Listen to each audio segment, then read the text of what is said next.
Hey, what's up, guys? This is Ragu Adibala, and this is Talking Funny.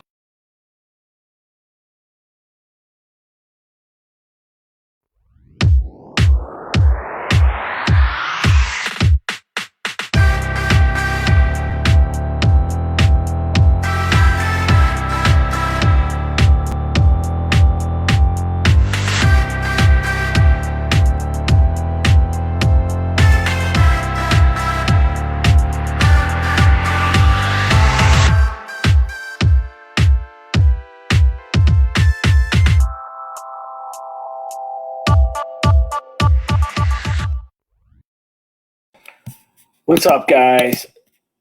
You're watching Talking Funny. My guest today is Tony Warpasha. We're going to try this again. It's a really funny comic. I really want to get him on. So let's do this right now. I say, there he is. I didn't click the enter broadcast studio. That's okay. Dumbass. It didn't pop up before, so I didn't know what was going on. And but hey, we got it, man. This is my first time doing it on Facebook, guys. Everybody watching, bear with us. You're the only one on there right now, but we will gain some steam. Don't worry. How you doing, man? Good. How are you doing? Haven't seen you in a while. I know it's been a while since we were able to do this. I know. I don't know why I haven't seen you, but no, I'm just kidding. No, it's cool, dude. So a lot's going on. We're in a pandemic, but I want to go back to when you first started stand-up comedy, Tony, when you made that crazy decision to get up on stage and make people laugh. Take us back to that. Why did you start? What was going on? Well, I mean, I always could make people laugh, and I always enjoyed it. And a lot of people always told me to do so, and I'd always be I was never afraid to speak my mind and say stuff that a lot of other people would be afraid to say. And so I just decided that way for that time. Yeah. I mean, this is I kind of wanted to do it back in 2013, 2014. Okay. But I didn't I don't know. I was still in school at that point, and okay. I was kind of just afraid to do it. I was trying to write some stuff, but it wasn't much. And then finally, in 2000, I forgot what year, 2017 or 18. That's when I first did it. I was yeah, I'm just gonna do it. So, but right. I've never, even though I've always been nervous, public speaking, speech presentations in school and stuff. I always wanted to do that, even though I was, really nervous to do so, but I was still not afraid to go up there and talk. So I had that going for me. And like I said, people always said I was funny, and I know I'm a funny person. But obviously you find out that making people laugh, on stage and trying to do so is a lot harder than just being around your friends. I mean, it's easy to be funny around people that's you don't have to think about it at all, but just a whole different animal, which someone told me that when I first started too, joke writing's a whole different animal, which, I see. And I'm sure you would say the same. You've done it way longer and, are a big, been doing big shows. So it definitely does take time. It definitely, turns into something, after you start and then go through the process. When you started, who are the comics that you are looking at? Who are your inspirations in comedy? Probably one of the first. By the way, my screen is a lot more blurry than yours. I don't know what's going on, but whatever. It could just be my face. I don't know. Is it really blurry? It looks just the way from here, but who knows? Okay. It's whatever. I mean, my laptop isn't that good, so it's all good. Okay. But I never really got into too much stand-up comedy before. But once I started, back in 2013, 2014, one of the first people I watched was Bill Burr. He's still one of my favorite guys to watch. I like him a lot. Yeah. Actually, I seen him at the Chicago Theater a couple years ago. So yeah. Fun. Right. And then after that, and then so he was like one of the first people. I knew Kevin Hart was around, but I never been a fan of him. Right. You know, I knew what's his name. Dave Chappelle was, you know, big, but like I never really got into him. He's funny, obviously. It's, you know, super funny. But like Bill Burr was the first one, and then when I first started doing stand up, then I kind of got into more like comedians. So like I really like Anthony Jeselnik. Yeah. Definitely. Even though I know a lot of people don't really like him, and he's super like confined to like a certain topic of genre. You know, he doesn't appeal to everybody. I like him a lot, though. I just like his joke writing. I like those one-liner joke comedians. So I started getting into more comedians, and like you know, like I like Norm Macdonald. He's awesome. I should have saw. He was at the Vic Theater a couple years ago. I should have saw him. But he's hilarious. I love his like dry humor and like sarcasm, you know, and stuff like that. And then I like Stephen Wright from the '80s, you know. Oh yeah, Stephen Wright, the one-liners. Dude, he's awesome. Like nobody does that stuff anymore. Like with his dry one-liners, like. But like I love that stuff. And Rodney Dangerfield, he was awesome. Right.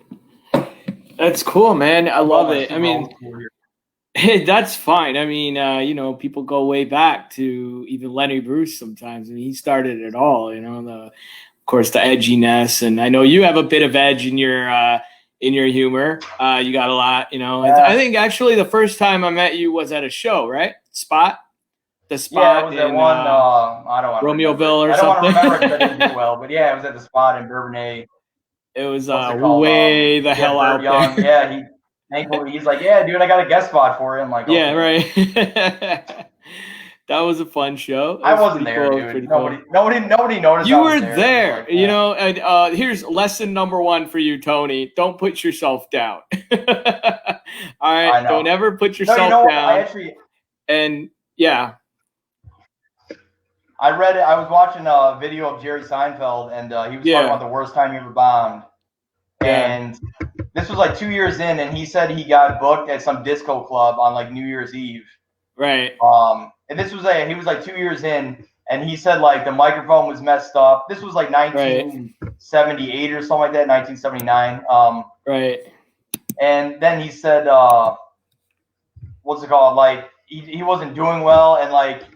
After he was done, he went over to the guy and he was like, "I'm done now," you know. And the guy was like, "Oh, you went up?" Like he you know, like no, he was like, no one even noticed I was doing any jokes. Like, yeah, I mean, and this is Seinfeld we're talking about, right? I know that's what I mean. So that's what made me feel a little better about myself. I'm like, well, if he bombed that bad, I mean, it's you know, and that's the crazy thing about the entertainment business, or really any you know, especially the entertainment business and authors, and you know.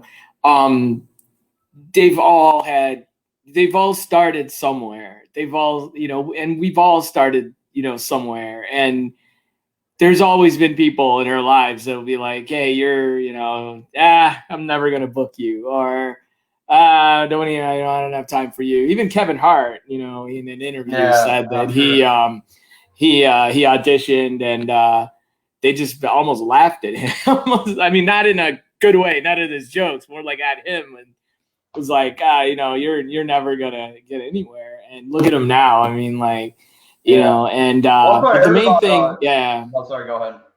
I mean, oh no, go ahead, man. It's I heard the same stuff about Mitch Hedberg and Stephen Wright, because Mitch Hedberg is like super dry too. But like they, like I was like on Joe Rogan's podcast, like I forgot who he was talking to, but he was saying like there was a bunch of people like in the 80s in Boston that were just like, you're never gonna go anywhere with your one-liner stupid crap, you know what I mean? Like nobody likes it. But look how big they got big time. So and I mentioned Lenny Bruce. I mean, come on, he got arrested on stage many times. That's legendary, dude. If I ever got arrested on stage, I'd be like, shit. Not only was the guy successful, he set a precedence for like edgy, dark humor. And if it wasn't for him, I don't know how long it would take for people to make religious jokes or, you know, dirty jokes or anything. And I mean, you know, and yes, that does comfort us, you know, and I always like to look at that too. And, you know, like look at these people who have, people have told them one thing or another. So let me ask Hey, can you hear me all right, by the way? I can hear you. I can hear you perfectly. Okay. Can you hear me? Oh yeah, front. All right, I probably should have asked you that at the beginning, but yeah, I know. We're like 10 minutes in, really no one can hear us. No, it's okay. So when you write your jokes, when you even before you get to writing, where do you get your material? How do you take me through that process? What do you do? Yeah, it's a good question. I mean, I still figure it out on a daily basis, honestly. Like I think I've asked you before too. I'm like, hey, how do you write? Like, not looking for like any secrets or anything. Just like, I'm just finding out different ways, how people do things, Right.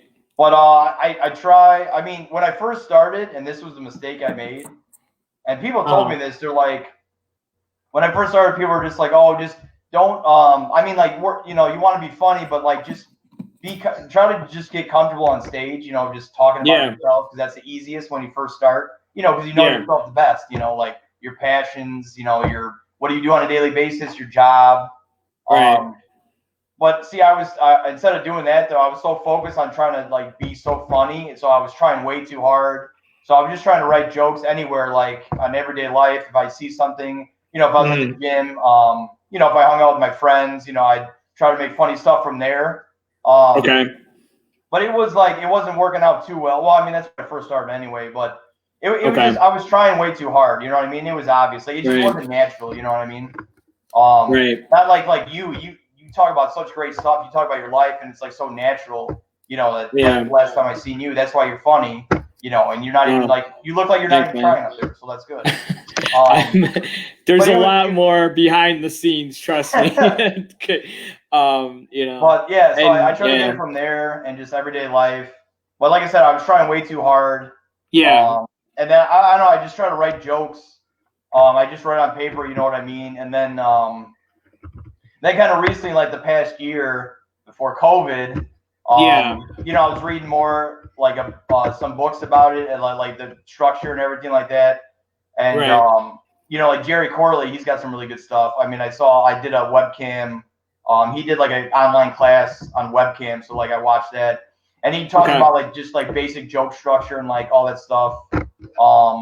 And like that you want to get a laugh like every 10 to 20 seconds, about regardless of whether you're telling a 5 or 10 minute story or, it's got to be, you got the laughs in there all the time. Right. But then I kind of like fixed my stuff and like try to condense it even more the past year. So that's what I've been trying to do, but I'm still, but I've been talking more about myself though. And I feel that's helped. And, I was getting more comfortable and like natural on stage before COVID hit. So yeah, so that's kind of where I get it from, but. Right. That's good. Talking about yourself, talking about stuff, talking about things from your life, because that's the most natural you can get, right? Your life, your stories, and it's the best way to draw humor.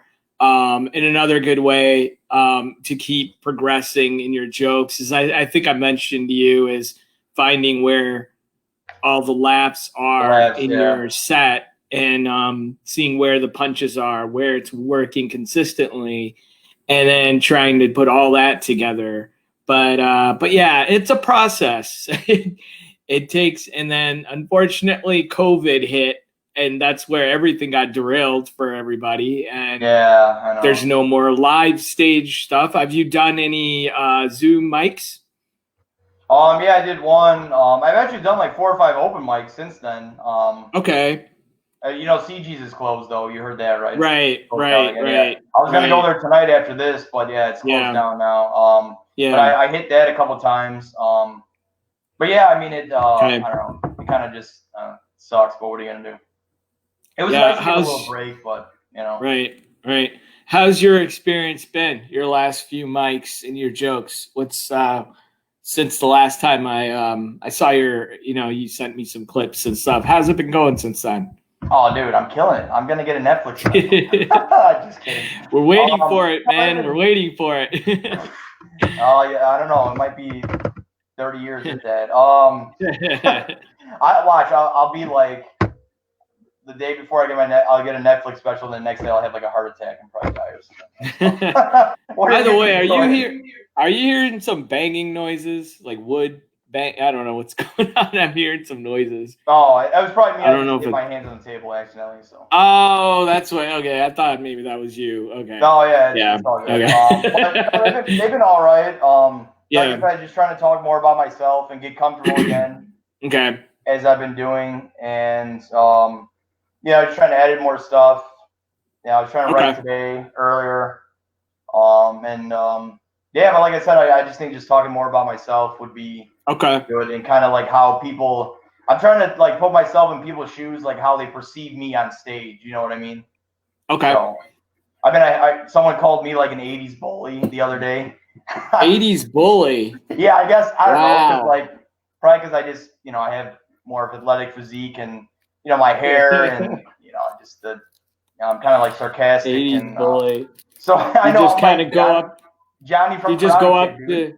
Do you just go up to people and bully them? Like, you've never heard of a trapper keeper? What the hell? What is wrong with you?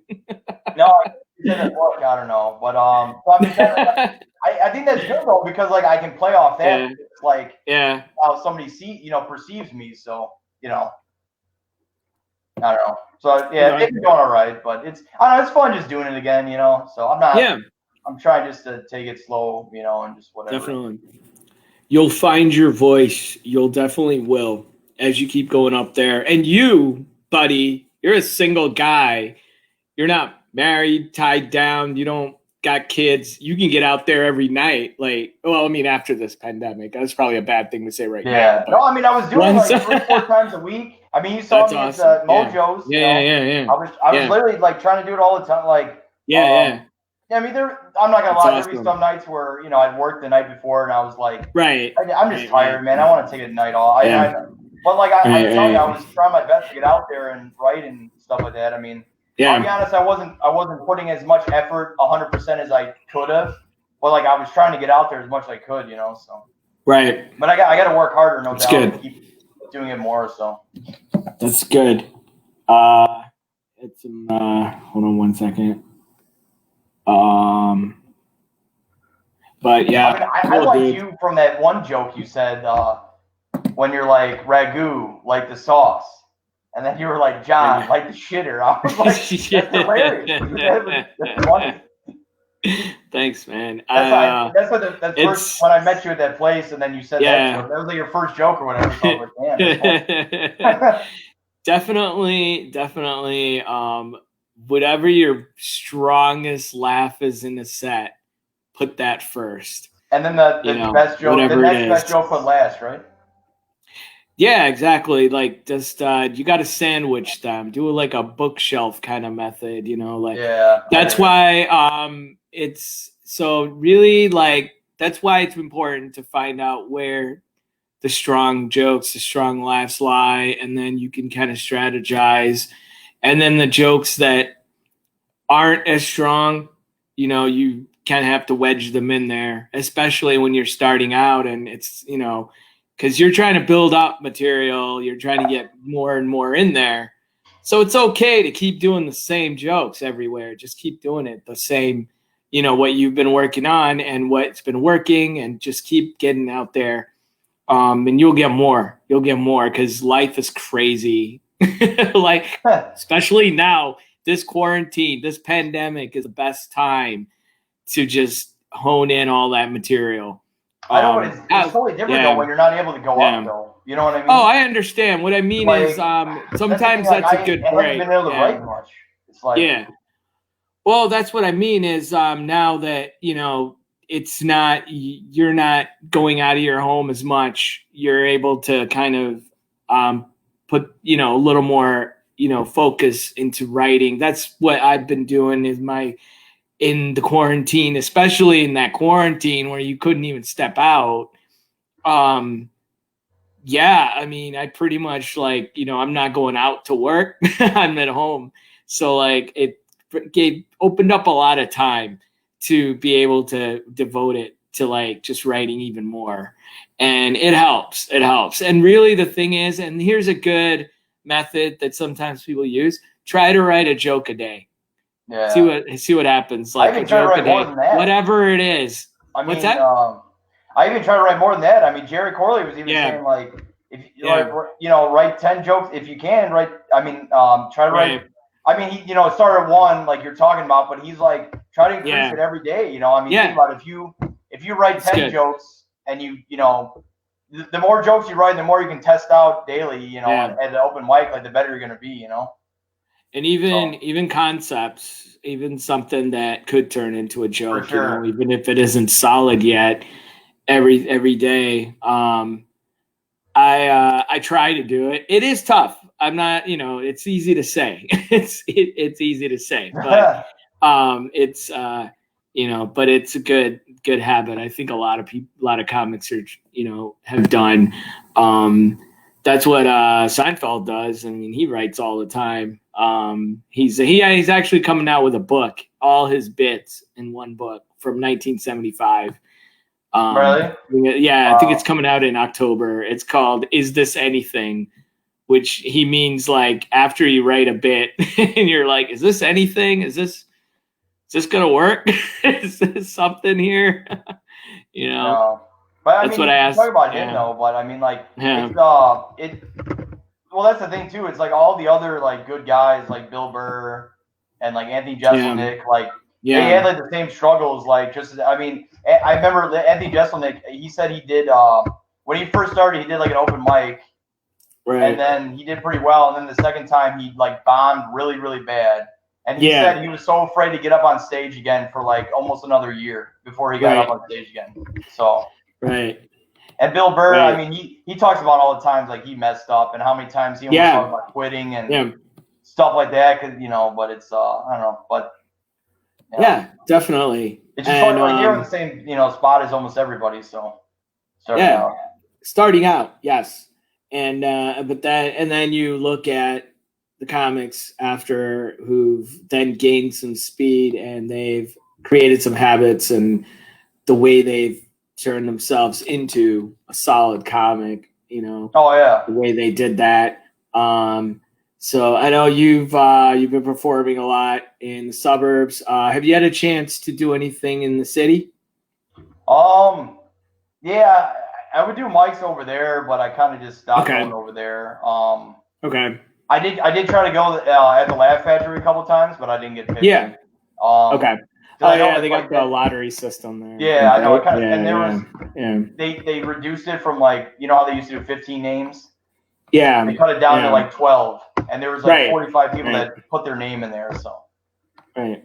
You could see, but I know that's that's the best place to do, even though you only get 3 minutes or whatever. But that's your best 3 minutes, and there's a lot of people watching and stuff. Yeah. So and plus they pick they pick that lottery. They pick the best set of the night, and then you can get on the showcase. So and then Comedy Bar has a mic right now. Yeah, that's right. Yeah, no, Ray goes there a lot. Yeah, he loves that place. Yeah, he's. I think he got a pick for a showcase there. He was telling me, so that was good. Did he really? Yeah, that's awesome. He didn't tell me that. Ray, you didn't tell me that. If you're out there, Ray. Well, I don't know if he did like a guest spot. I don't know. He said he goes up there all the time, and his jokes are great. Like I love his jokes. He's one of my favorite people to watch. But when I'm at like an open mic or whatever. Right. But I think it was on like a Sunday night though. I don't know because I was gonna try to go, but he's like, don't even worry about it. So. Yeah, definitely, man. I'm trying to see who is on right now because I definitely want. If any comics are out there, we'd love some tips and advice and whatever.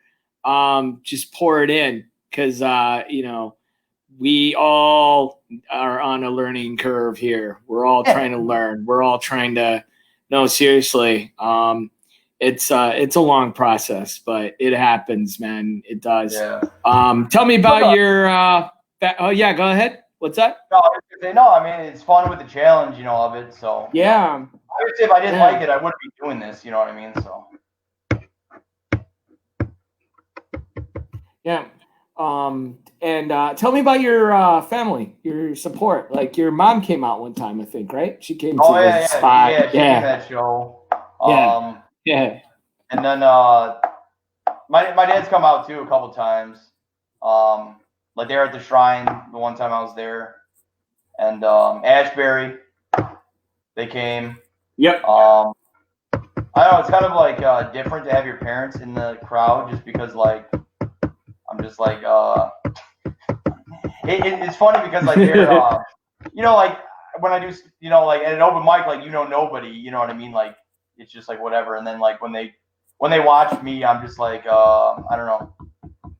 It's I don't know what to even say about it. It's just like I wonder what they think. They're probably just like I'm always wondering like are they thinking like God, he's not good or anything like that? They're probably like, he's not my son. They probably don't want to admit that like he's not my son. No, we don't know him. The guy that was funny before him, yes, that's our son. But I got a younger sister. You're hilarious, man. Yeah, I got a younger sister, older brother. So yeah, How are your family? like, you're a funny guy. What's that? I said, how's your family? You got kids and everything. So yeah, I'm sure you got tons of stories. I mean, I've heard them. Oh but, my God, I have a ton of material on my kids. What's that? Daughters you have, right? Sorry, yeah. So I have a son who's 3, daughter who's 7, who's now telling jokes, and sometimes she's really funny. But then I have a 3-year-old son. But yeah, a lot of jokes on them, dude. There's enough that goes on here being a parent. So, but yeah, with me, that's my humor. That's what's around me. And I have some jokes like before I'm married, like, how my dating life was. Not a whole lot, but, a little bit. But, you don't want to tell your wife that. No. I've told her all my dating horror stories. Don't worry. I have plenty. Hey man, I started all this before Tinder, so that's good. Yeah. There was only a couple of Match.com was the big one when I first started. That was back in 2000. Probably. This was back in 2002 or 3 or something. Yeah, I was not even in high school then, dude. I was starting middle school then. Yeah, man. That's been my experience, but no, but it's cool to have the family 40, support. Right? I'm 42. You're 42, okay. Well, I will be 42. Why did I say I'm 42? I will be. Not yet. No. Actually, I'm gonna scale it back to 40. If that's you just don't want to. I'm just gonna say. Hilarious, and no, cool, and so the Ashbury is back up. That's always a fun spot. Yeah, Brian does a great job hosting that. Yeah, definitely. No, it's cool. Hey, I went to the mic last night. Oh, you did? How'd that go? It's outside. How was that? Yeah. No, it's good to have that support system as well. Kind of helps. Yeah, but at the end of the day, you gotta do it yourself. You know what I mean? You can't. Yeah, of course. Which do you ever run the drive? If you want to do something, you have to drive. Like you shouldn't need anybody by your side. You know what I mean? Like. Do you ever run jokes by your mom? Do you ever say, "Hey, mom, what do you think? Do you think this is funny?" Yeah, for sure.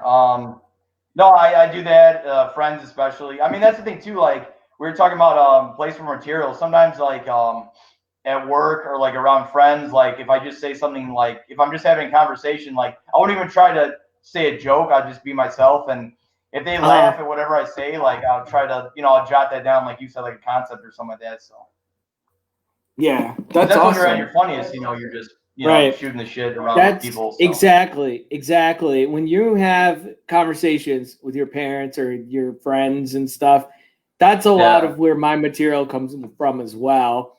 Because it's natural. You're not trying. Yeah. Oh yeah.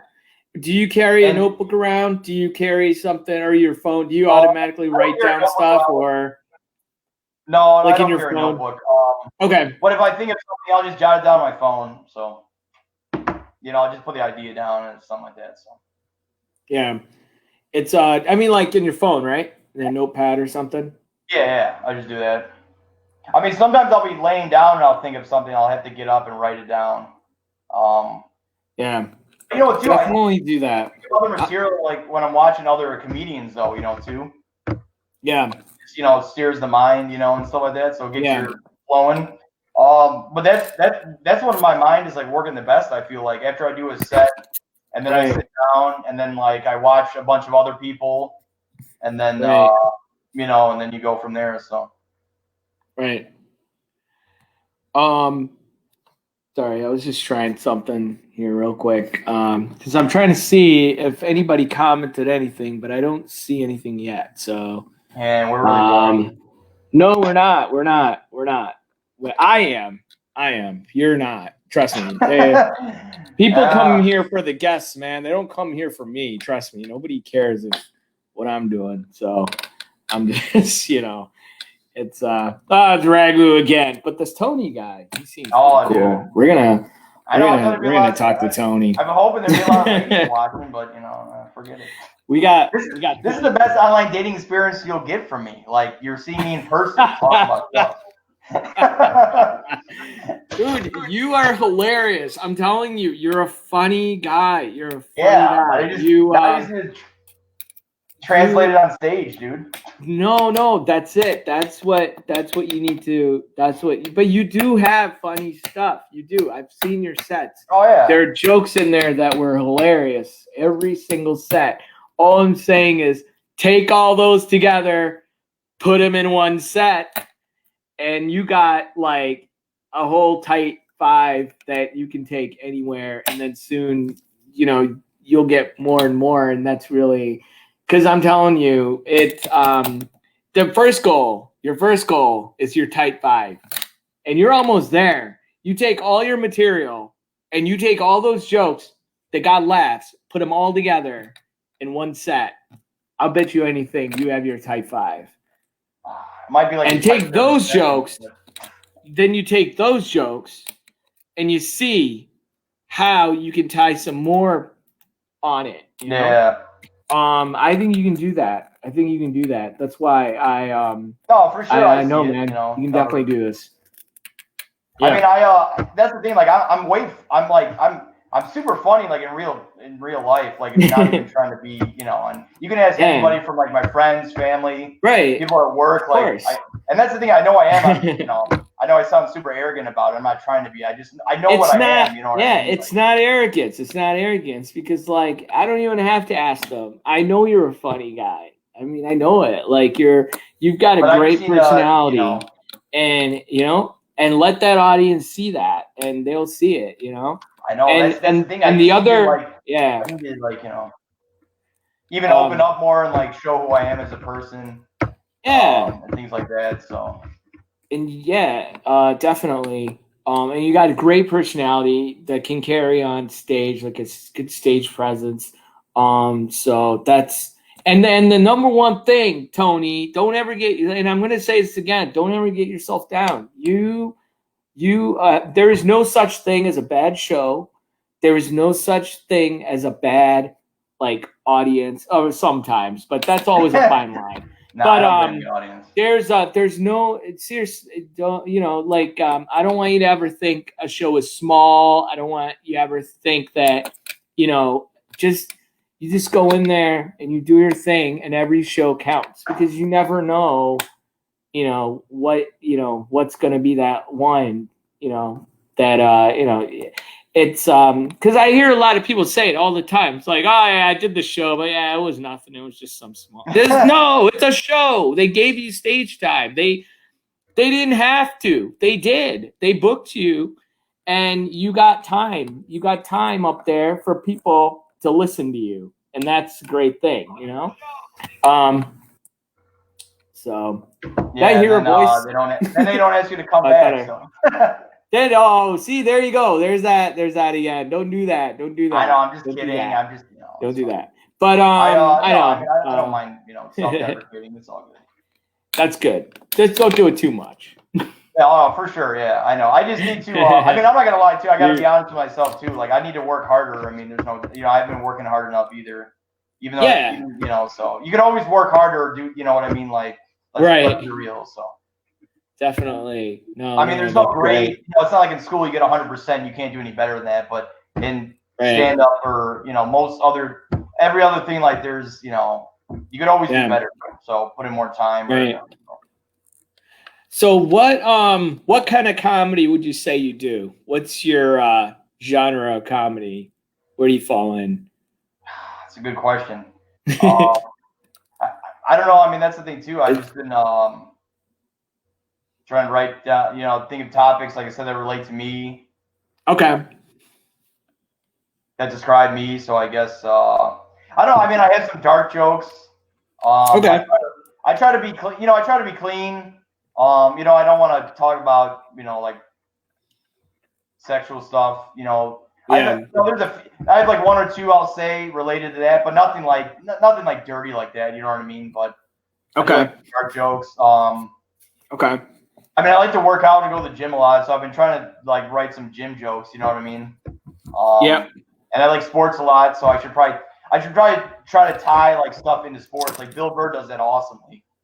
It's probably not even word off me, but he talks about like sports all the time because I know he's such a huge sports fan. But he's so good at like, relating whatever he's talking about to like a sporting event, which is funny. Yeah. Right. Like he was on his Instagram. He was watching the what's that Ninja Warrior where they do the obstacle course? Is that right? American Ninja Warrior.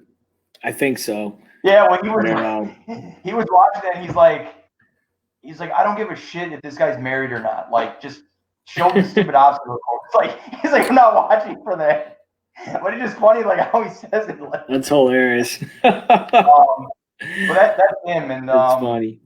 So yeah, I mean that's the thing. I mean, would you say like I need to kind of branch off into like talking about like a genre or like? No, I mean, not for you. Like, how should I go into it? Not necessarily. That's something you need to find out, obviously. And I was just asking because I thought, I was just wondering what kind of comedy you would consider yourself. But I've seen your sets, and I think it's more of like I would say the observational, but then you're more of the edgy observational is what I saw. So I think you definitely push the envelope when it comes to what you observe. So which is really good. You definitely do that. Yeah. I mean, I'm the person that is not going to, I'm going to speak the truth and just be straight up and blunt. And honestly, people have told me like I'm funny when I'm being cynical and like not making fun of people like personally, but like just idiotic things that I see in society, and Well, I mean that's why I like Bill Burr too, because like Bill Burr like understands society, so like he that's what he talks about in his stand up. Like, but he's true, like he's true with what he says though about society. Yeah. So like, I mean, a lot of people don't like him for it. Like he's in his last special, not the one I saw him, but the one that walked your way out. I'm sure. Did you see that one? No, I didn't. Which one? He goes on like a 5-minute rant talking about like. Oh no, I didn't see that. Yeah. Yeah, he talks about like McDonald's and like, like people eating like salads, and it's like, and he's like, oh, that's just a way to, McDonald's messed up because now they let people blame them. It's like, dude, if you order 50 sandwiches, they're gonna get you, and he he says some wrong stuff. It's funny. I mean, like people probably hate him for it, but he's right. I mean, he's not wrong. And I like to be edgy. I mean, not to start drama, but just it's just like this is how I perceive stuff, and I'm just I try to speak the truth and be real. You know what I mean? Right. So, by the way, you have a viewer from India. Really? Yeah, my cousin, Vijaya Prasad Bhargav. She's in India. She's watching from India. Hey, how's it going? So, dude, you're international. You're international now. You got somebody that woke up early to watch you. So, not me. She's, I'm sure, they're, you got. That's cool, man. International audience. That's the first time. We're making history here. All we have is one other viewer. No, we got 4. But I don't know how this works. You know, this whole viewer thing. Like, I really don't care. I don't maybe we just talk about maybe we should just start cussing and talking about like dirty stuff, and then people will be like, "Oh man, I'm watching this now." I think so, like a Howard Stern kind of spin, right? Like, it just, what are they going to say next? You know, kind of thing. You know, that kind of thing. Can you still hear me, Tony? Yeah, what did you say? You kind of were like muted. Oh, like I was saying like maybe we should do like Howard Stern. You know, like people are like, people will be like, yeah, what is he gonna say next? You know, that kind of thing. J.R. Castro just came on. J.R. Castro. Nice. My little 3-year-old just walked in. You want to meet him? Real quick. Here, you want to say hi? But Mommy won't let me be outside. Why not? Because I just break that. Aw. Why don't you open the door and go outside? Go. Wow. Good parents. But yeah, exactly. I just sent him outside with a beer, so he should be good. JR Castro is watching right now. JR, you're the first comic that came on. Can you please comment something about comedy? Like one great advice from JR Castro. What would it be? Please, JR, write something for us. So we'll see what he writes. Hopefully he writes something. Just nothing about emo, JR. No emo music. You know JR? Have you met him? That's for sure. Have you met JR?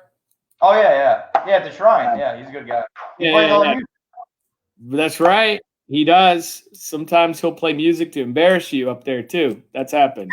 I only embarrass myself. It's all good. Funny guy. Man, I have actually, I'm going to move into a segment soon. I have a bunch of questions. No, with you though. I'm not like logging off or something. No, I just meant I got a hot date at like 8:30, so we got to end this soon. I'm just kidding. That's cool. You have a lot of stuff to do. Right? No, I'm joking. I don't. So I don't either, man. This is it. We could keep going like forever. A few times. It's cool. Your family, free time. Is that That's right. That's why I do it. I'm thinking I'm making this a 6-hour show. Like I could. No way, man. I can't tell that. Then the show will end. Bye. Hello. Hey, Ragu, I got a question for you, actually. Yeah, sure. What does your wife think of your comedy? Like, when you guys? She likes it. Did you? But she'll tell me what's up. Well, sorry. Were you into comedy when you first started dating her, or like? No, and we didn't really date. It wasn't really like dating. I met her online on an Indian website, and then we got married. I went to go see her. She was in India, and then we got engaged, and then I got married 6 months later. And I wasn't into comedy then. We were married in 2007. I started comedy in 2010, so it took me a little while to. What did she think about it? Like when you first wanted to get into it? I mean, she was like, "All right, that's fine. Like you want to do that." And then I run jokes by her, and she'll tell me right away if something works or not. That's awesome. So you asked me, so I wonder with you. What happened? How did you get into comedy? Like you asked me, so Oh, me? I it's funny. In 2007. Actually, the day I got back from India, I'm part of this Indian networking organization, and it was our last night, our gala, where we were handing over everything to the new board. I was on the board. We handed everything over. So that night, big banquet. There was a comic that was coming to perform. I opened for him for the first time on stage. I've never done comedy before. Oh, so you just, I just wrote down 8 minutes of stuff, and it was the most horrible 8 minutes. Like it sounded, whatever. I talked through the whole thing without stopping, but I didn't really start comedy for real. I really wanted to do it till 2010. I went to an open mic and just wrote down some material, and then since then it was just comedy So, so I'd say 2010 was when I started. What's that? That's when I graduated high school, 2010. 2010? Wow. And you started comedy in 2017? Yeah, it's like 17, 18 around there. So. Okay. That's cool, man. I'm glad you started. It's a good thing.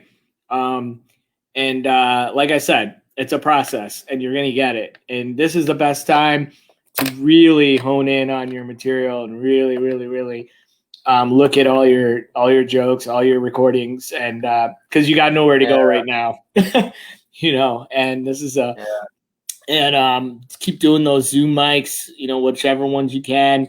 But you're on the right path. I mean, you're gonna be fine, man. I mean, like I said, and it, everybody started somewhere, and we're all in the same. Me too, like I said, Yeah, I gotta keep putting in the work and stuff, So yeah, of course. Like, sometimes here's one thing too. Like, I'm still trying to figure out, like, will just doing it more get me more comfortable on stage, or is it like, do I need to kind of talk about different things that I know like best to like just be natural and conversational like on stage, and that will make me funnier. So that's kind of where I'm still like getting up there. Like, when I'm trying to write, sometimes I'm like, I need I need to write stuff that will make me like just then I don't have to like think on stage, you know what I mean? Where I can just talk,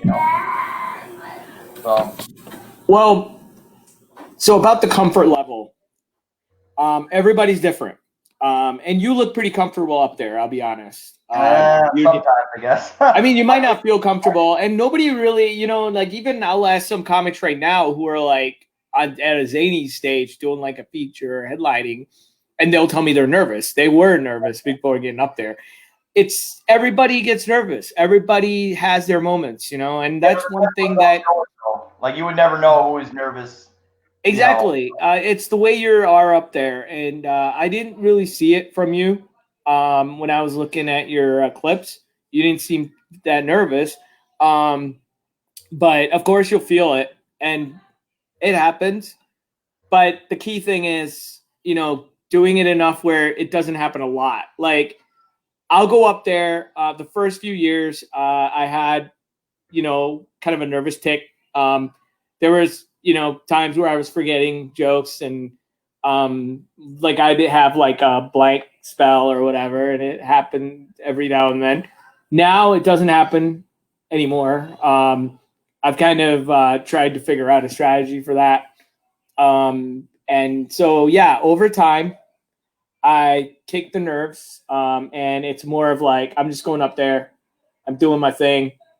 They, whatever, we'll see what happens kind of thing, but I know my material.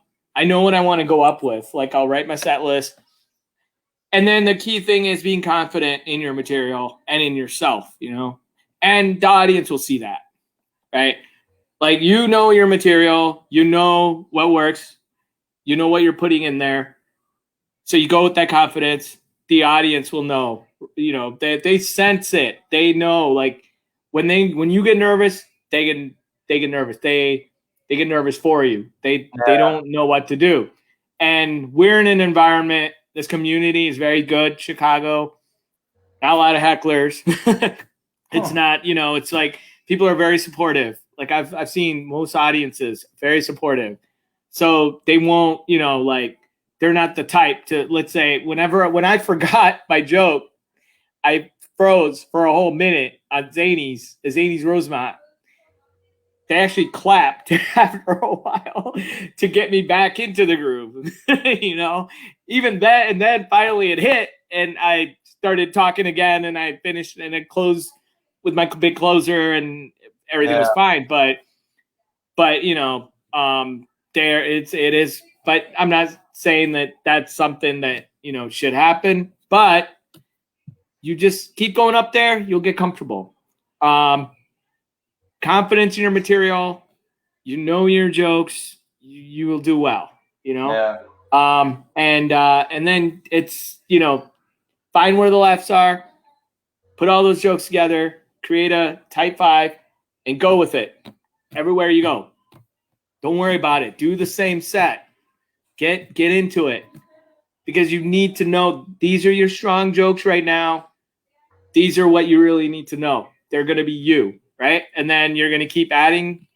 And then what you do is go for, when you do like these 8-minute, 10-minute sets, you're going to take these newer jokes that you've tried, and then you can wedge them in there, and, but you're going to build the strong jokes around it.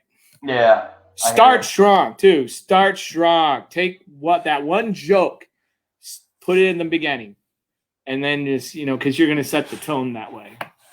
So that's, and that you'll get it. You'll get it.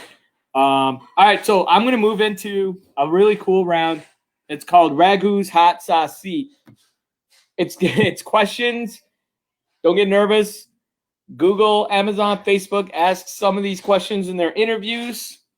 And I think you'll do really well. You ready? Yep. All right, here you go, Tony. Ragu's Hot Sauce Seat. Question number 1. You're a new addition to a crayon box. Which color do you want to be in a crayon box? Blue. Blue. Direct answer. Like you knew right away. Because blue is my favorite color, and I like the ocean. All right. I like swimming. Cool. It's always the water's always blue. So. Right. Yeah. Right. Name something you can do with a pencil besides writing with it.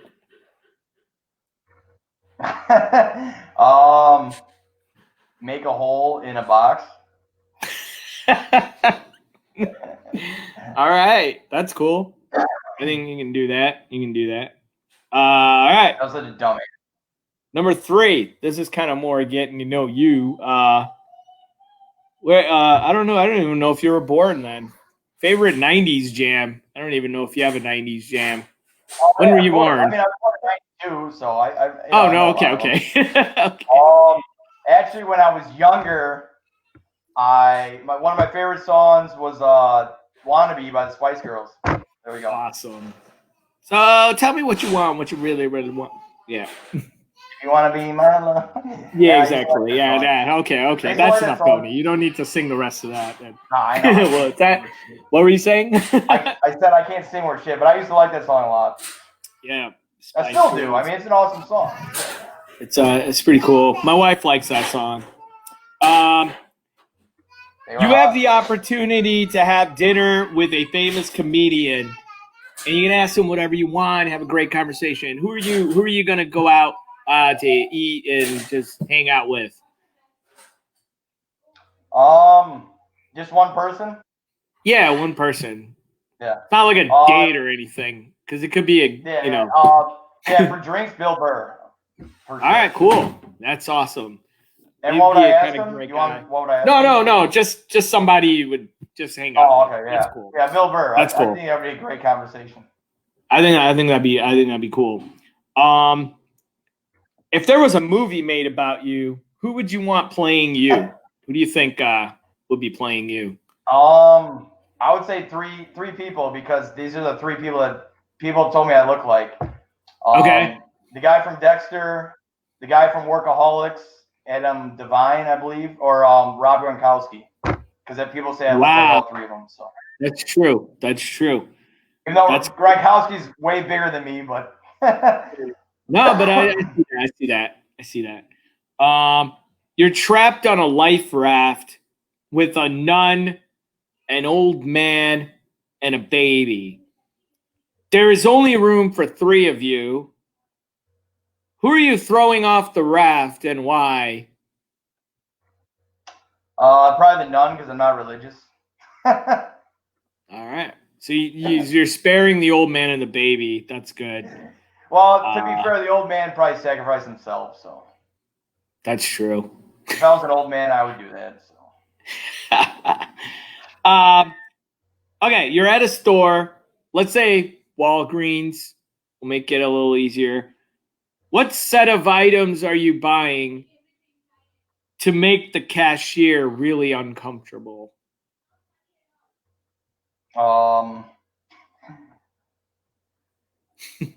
condoms and lighter fluid. Wow, that's a first. Lighter fluid with. All right. I'm scared. I know. Well, that's probably why I look like a bully, right? That's pretty scary. That's pretty 80s bully. You're an 80s bully. Johnny from the Karate Kid. All right. Stephen Colbert calls you and wants you to do a 6-minute set on the Late Show with Stephen Colbert. But you have to change your name to Tony Warpishev Sit. Would you do it? Yeah. Okay, that's cool. That's all I need to know. I mean, just for that time. I mean, it's not. Yeah. That's cool. You can deal with the name thing later. I mean, nobody will care because you're gonna. You're on Stephen Colbert. I mean, that's all. And I like Stephen Colbert. I think he's funny. So. Yeah, that's true.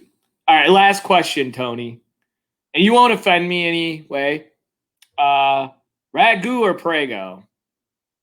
I actually don't use either, but I guess Ragu. Oh boy! All right. Well, I appreciate that. That's actually I just don't want to use Prego because it may give me a curse or something like that. I don't want to get a chick pregnant. That's true. That's true. Tony, this has been a blast, buddy. Thank you so much for being on. And I appreciate your patience and the way this all started. Oh, it was fine. Now I know no big deal at all. you're awesome.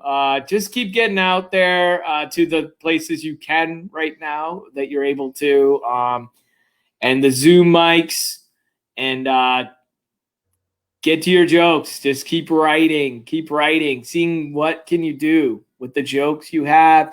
Look for the laughs.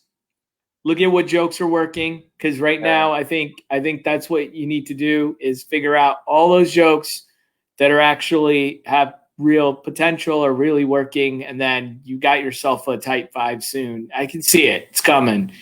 It's coming, man. Oh yeah, man. And hopefully all this crap is over at some point, and we can actually meet in person at some point. But no, I know. I might want to stay away from you. You got kids, dude, and get away from me. But no worries, man. No, I gotta say,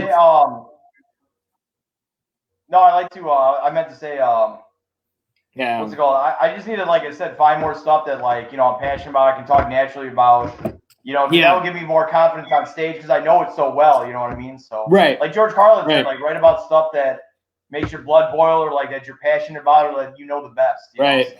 Right. Like that's what he would do. Definitely. So just like you're having a conversation.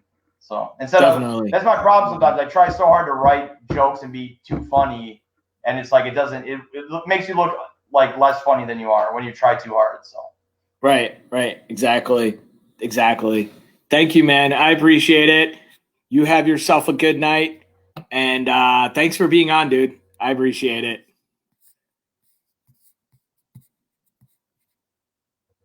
Yeah, no problem, dude. Thanks for having me on. All right. Take care, buddy. All right. Take care, man. Talk to you later. Take care, dude.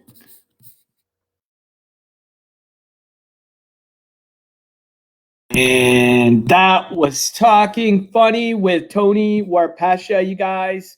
He has been performing around Chicago. And this was Talking Funny. I really appreciate everybody who's been on to see me and see Tony. You guys have yourself a good night. Take care.